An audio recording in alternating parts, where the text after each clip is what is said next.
He's helped millions lose weight, stop smoking and gain confidence, and even found himself love through his own techniques. But as many of us struggle to keep our New Year's resolutions, Paul McKenna says he can fix it for you, and he joins us now. Very good morning to you. Good morning, lovely to see you. Success for life, well, that is quite a claim, isn't it? But actually, your previous books, I Can Make You Thin, biggest selling self-help book in UK history. Yes. Hugely important.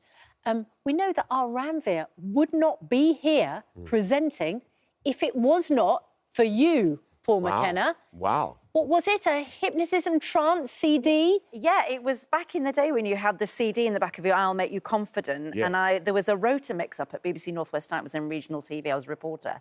And there was 3 presenters all off. And I thought, this is my moment, because I really wanted to present the programme.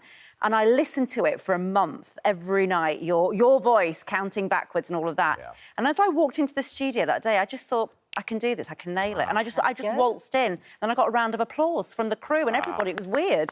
Yeah, but it really worked. I really do thank you for that. I really do. Thank you for telling me. I mean, you are the person I wrote the book for in that book. There we go. So, what is your secret?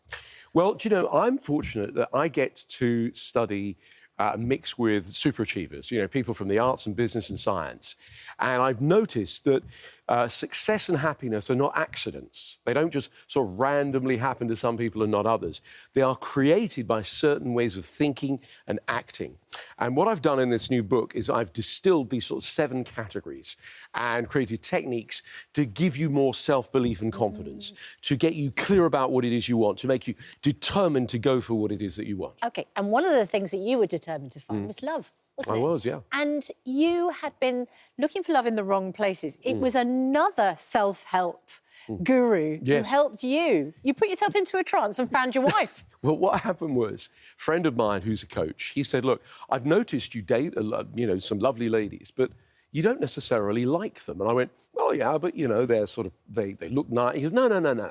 Think, who do you love to be with, right? And who do you feel attracted to?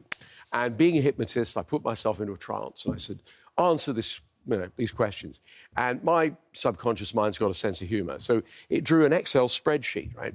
And at the top of it was Kate, who at the time was my assistant.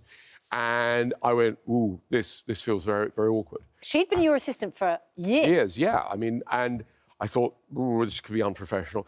But we were sitting in my kitchen a few days later and we'd had half a bottle of wine. And I said, tell me something about you that I don't know. And she said, I love you. I said, well, I feel the same way, right? And, you know, it was a little bit, let's just say, at first it felt a bit strange and awkward, but we've been very happily married now for years. How important was the wine in that story? Yeah, very important factor, definitely, Ed. Right, for people who, at this stage of January, have perhaps fallen off the wagon, gone back onto the wine, are not exercising, can't be bothered to go to the gym. Yeah.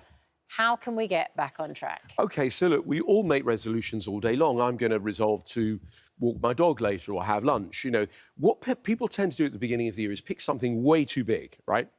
And then they go at it for a week or two, and then they just go, oh, I'll give up. It's too... See, if I'm going to do a goal, I do this. I go to the point in the future when I imagine I've achieved it. What do I see? What do I hear? What do I feel? And then I think to myself, you know, are there any consequences to this? And what's going to stop me? What's going to get in the way? And then from imagining I've achieved it, I go back. What happened before that?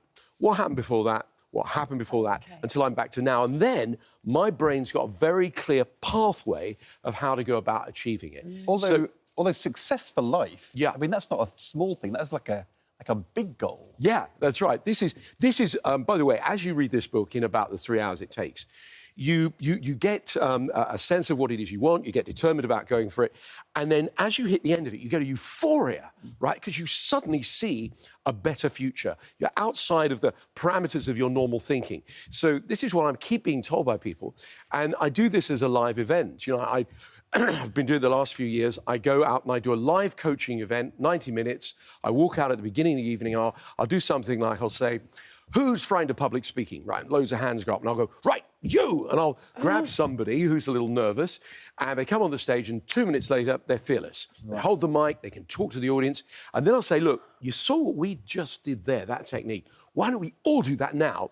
And so I hypnotise the entire audience. So people leave feeling not just motivated, because motivation doesn't always last, but with a clear idea about how they can have a better life. Can I just ask, because during this interview, you're tapping your feet a lot. Yeah. I mean, it's almost like you're tap dancing while you're speaking. Yeah. Is that a technique that you So I've use? got a bit of nervous energy, because I'm on live television, but I actually use it for a rhythm. When I speak, like most hypnotists, we use a rhythm in our speech. And but you're not hypnotising hypnotising us, are I'm about you? to say, I could do a very quick technique with you to feel good. And by the way, if you're watching at home and you want to do this, if it's safe and appropriate to do so, close your eyes. So close your eyes and imagine a great big cinema screen in front of you. And on that screen, I want you to just see a you that's like the ultimate you, a you that's operating at your true potential or close to it. Look at your expression. Look at your posture.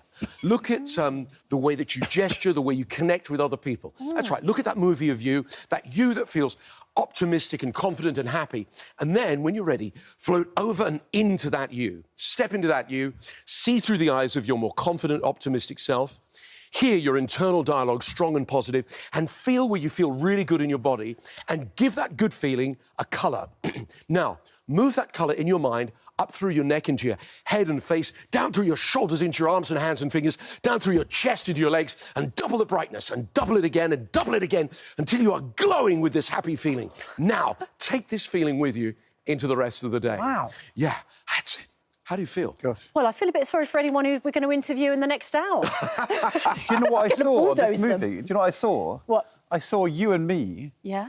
on Good Morning Britain. Well, that's perfect. We are That's our what I best saw. selves. My ultimate self in an environment I want to be We're with. very With the lucky. person I want to be with. Oh, but you're so sweet. And then I chose a kind of like, off orange.